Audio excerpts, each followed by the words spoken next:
साथियों, आज हमारे बीच में भारतीय जनता पार्टी के राष्ट्रीय महामंत्री और जम्मू कश्मीर के प्रभारी परम आदरणीय तरुण चुग साहब हमारे बीच में हैं। मैं श्रीमान तरुण चुग जी से निवेदन करता हूं कि वो आज की इस प्रेस वार्ता के माध्यम से मीडिया को संबोधित करेंगे। श्रीमान तरुण चुग साहब।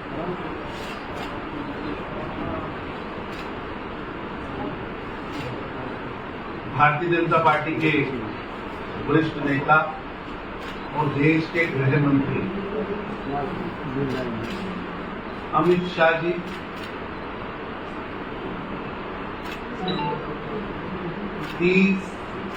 सितंबर, 1 अक्टूबर और 2 अक्टूबर को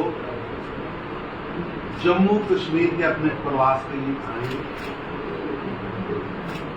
और ये 3 दिन वो जम्मू कश्मीर के प्रबुद्ध नागरिकों को, जम्मू कश्मीर के अलग अलग वर्गों को मिलेंगे और यहाँ के विकास कार्यों को और अपनी सरकार की गतिविधियों को देंगे। इस दौरान वो 2 बड़ी सभाओं को भी संबोधित करेंगे।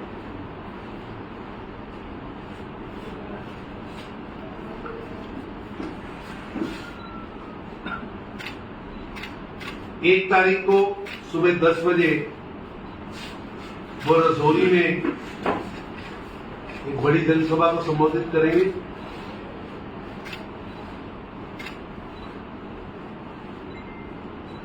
और 2 तारीख को 10 बजे बारामूला में एक जनसभा को संबोधित करेंगे।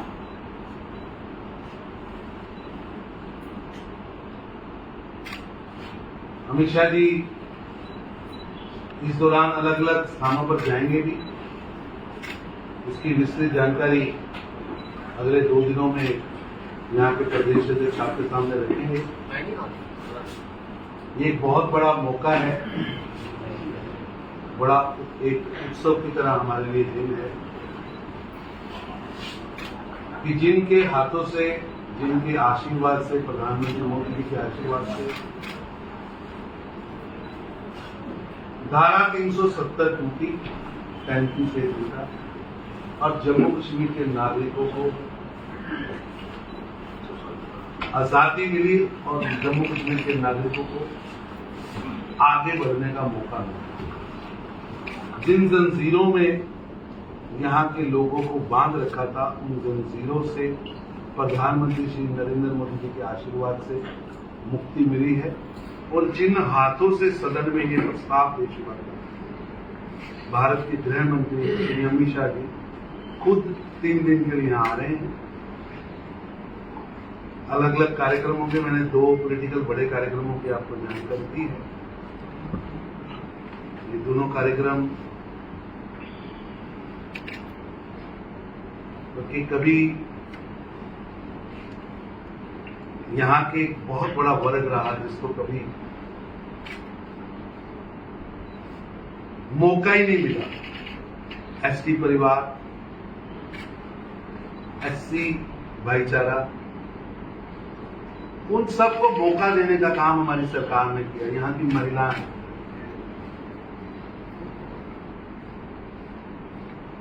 उसी तरह जब भी विकास की बात आई है तो रजौरी पुंछ का क्षेत्र कहीं ना कहीं पीछे रह गया। तो गृह मंत्री जी खुद जाएंगे। उसी तरह हम कश्मीर के 10 जिलों की बात करते हैं तो वहां बारामूला वाला क्षेत्र नेग्लेक्ट कर जाए। इस बार की उनकी जो फेरी है, उनका जो टूर है, उसमें इन 2 क्षेत्रों को हमने पकड़ा है।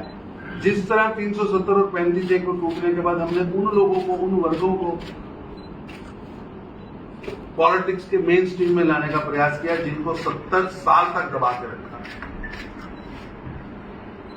यहाँ की बेटियां, यहाँ के एससी भाई, यहाँ के एसटी भाई, बकरवा, गुज्जर, पहाड़ी, गद्दी ब्राह्मण, एक लंबा ऐसा वर्ग है जिस वर्ग को दबा के रखा गया था, उस वर्ग को भी साथ लेकर जो प्रधानमंत्री श्री नरेंद्र मोदी जी का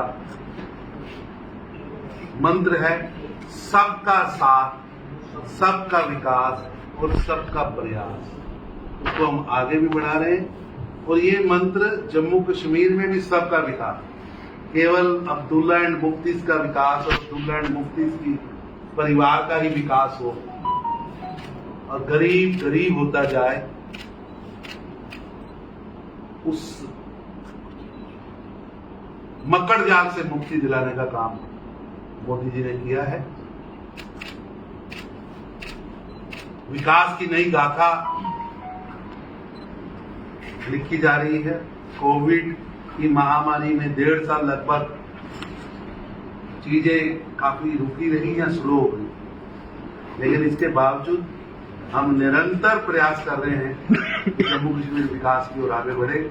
और आज मैं सैकड़े काम गिना सकता हूं और उस दिन उन कामों पर चर्चा भी करेंगे।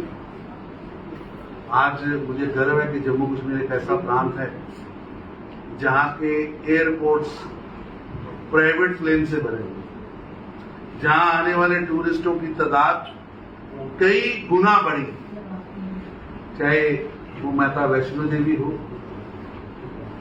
चाहे वो अमरनाथ जी की यात्रा हो, चाहे रघुनाथ मंदिर की यात्रा हो, चाहे इस प्रांत के अंदर टूरिस्ट प्लेस पहलगाम हो, श्रीनगर हो, पूरा का पूरा जम्मू कश्मीर एक भगवान की सबसे सुंदर प्रस्तुति है, दिव्य है, सुंदर है। उसके नौजवानों को ना तो जम्मू कश्मीर का नौजवान जम्मू कश्मीर के विकास के लिए काम आता था, ना जम्मू कश्मीर का पानी ना जवानी, दोनों काम में। अब जम्मू कश्मीर का पानी भी जम्मू कश्मीर के काम आ रहा है और जम्मू कश्मीर की जवानी भी जम्मू कश्मीर के काम आ रही है। यहाँ विकास, इंडस्ट्री रेवोल्यूशन लेके आई है। अभी अगले कुछ महीनों में आपको दिखनी शुरू होगी कि भी कितनी तेजी से चीजें जमीन पर उतरी हैं। टूरिज्म अपने आप में एक प्रफुल्लित हुआ है। उन लोगों ने यहाँ के नौजवानों को टेररिज्म की ओर दौड़ाया। नरेंद्र मोदी जी के नेतृत्व में हमने उन्हें टूरिज्म की ओर लाया। उन्होंने पत्थर चलाने वाले पैदा किए, हमने उन पत्थरों से रोड बनाने वाले नौजवानों को इकट्ठा किया है, डेवलपमेंट करने वाले कश्मीर को खड़ा किया है। अब यहाँ का नौजवान पत्थर का प्रयोग विकास के लिए कर रहा है। यहाँ का नौजवान जम्मू कश्मीर को तेजी के साथ, क्योंकि काफी साल यहाँ विकास रुका रहा, तेजी के साथ ये बढ़ सके, आगे बढ़ सके, भारत के बाकी प्रांतों के साथ कदम से कदम मिला सके, उसका रास्ता मोदी जी ने खोला है। और निश्चित रूप से यहाँ के लोगों ने जो आशीर्वाद डीडीसी, बीडीसी और पंचायत चुनाव में लोकतंत्र पर मोहर लगाई है, मैं समझता हूँ एक अच्छी शुरुआत। साहब, इस मौके पर मैं इसमें राजेश सवाल लेने से पहले, साथियों, जैसा कि हमारे राष्ट्रीय महामंत्री जी ने बताया कि हमारे देश के यशस्वी गृह मंत्री परम आदरणीय अमित शाह साहब 1 अक्टूबर को रजौरी में और 2 अक्टूबर को बारामूला में दोनों बड़ी जनसभाओं को संबोधित करने वाले हैं। जो रजौरी में माननीय गृह मंत्री जी की भव्य रैली होगी, उसमें पुंछ, मेढक, सुरनकोट, मजाकोट, रजौरी, धनमंडी, दरहाल, बुद्धल, नौशहरा, सुंदरबनी, कालाकोट, ये तमाम सीमा, ढांगरी और डूंगी जैसे बॉर्डर के क्षेत्रों के लोग माननीय गृह मंत्री जी की रैली में शामिल होंगे, जो रजौरी, बस स्टैंड के ग्राउंड में 1 अक्टूबर को 11 बजे माननीय गृह मंत्री जी राजौरी रैली स्थल में पहुंचेंगे।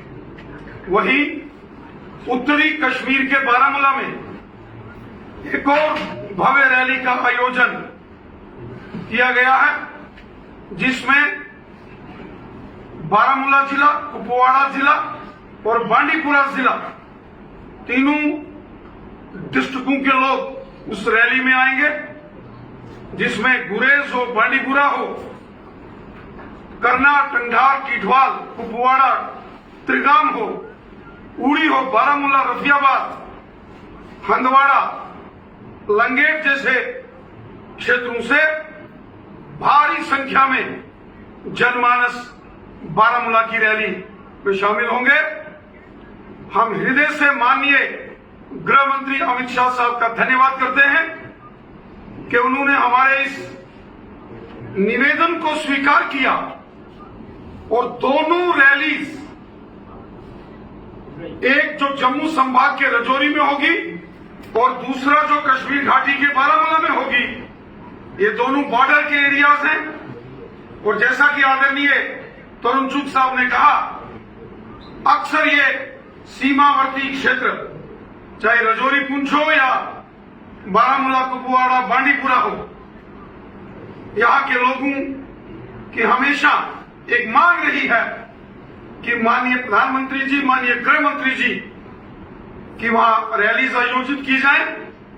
और हम हृदय से माननीय गृह मंत्री जी का धन्यवाद करते हैं कि उन्होंने जम्मू कश्मीर के लिए 3 दिवसीय प्रवास के लिए हमें समय दिया है। 30 सितंबर को वो जम्मू पहुंचेंगे और 1 को राजौरी, 1 अक्टूबर को राजौरी में रैली और 2 अक्टूबर में बारामूला में रैली होगी। दोनों रैलीज भव्य रैलियां होंगी, रिकॉर्ड तोड़ रैलियां होंगी और जिसमें आम जनमानस की जबरदस्त भागीदारी रहेगी।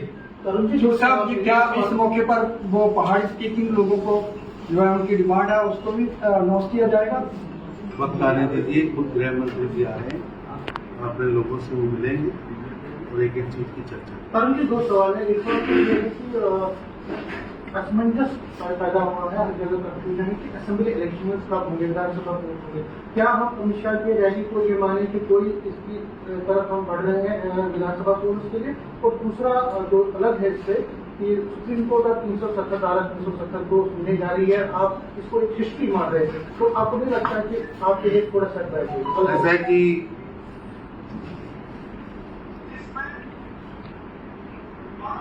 चुनावी प्रक्रिया लगातार अपनी गति से एक इंडिपेंडेंट इंस्टीट्यूशन होने के नाते काम कर रहा है। परिसीमन हो गया है, वोटर लिस्टों पे काम हो रहा है, सभी से ऑब्जेक्शन मांगे जा रहे हैं। ऑब्जेक्शन जाने के बाद वोटर लिस्टें बन जाएंगी। वोटर लिस्टें बनने के बाद जो चुनावी प्रक्रिया है वो अपनी गति से चुनाव भी आएगा।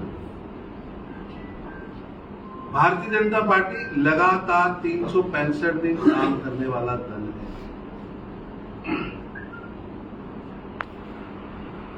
हम यहाँ लोकतंत्र की रक्षा के लिए 1950 से काम कर रहे हैं, चाहे उस समय हमारा नाम प्रजा परिषद था और प्रेमनाथ डोगरा जिस समय हमें लीड करते थे। जनसंघ के नाते श्यामा प्रसाद मुखर्जी ने यहाँ लोकतंत्र के लिए और देश की एकता अखंडता के लिए बलिदान दिया। इसलिए जम्मू कश्मीर निरंतर भारतीय जनता पार्टी के झंडे ले रहा है और हमने लगातार इस पर काम किया। रही बात 370 और 35 की,